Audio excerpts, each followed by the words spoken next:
దైవజనుడు, క్రీస్తు పరిచారకుడు, నా ఆత్మీయ మిత్రుడు, సంగీత సింహం కింగ్ జాన్సన్ విక్టర్ గారు దేవుని మాటలని పాటలుగా మార్చి అందమైన పదాలుగా పేర్చి మధురమైన సంగీతం సమకూర్చి అందించిన పాటలు అనేక హృదయాలను దేవుని వైపుకు త్రిప్పి క్రీస్తు విప్లవాన్ని రగిలించాయి.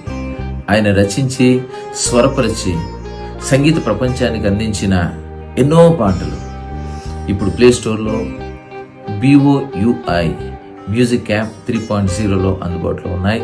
ప్రతి ఒక్కరూ యాప్ని ఇన్స్టాల్ చేసుకొని మనకు శారీరక ఆత్మీయ క్షేమాన్ని కలిగించి బుద్ధి నేర్పి దేవునికి సమీపం చేసి ఆయన రాకడకు సిద్ధపరిచే గాన సందేశం వింటూ దీవించబడండి. God bless you.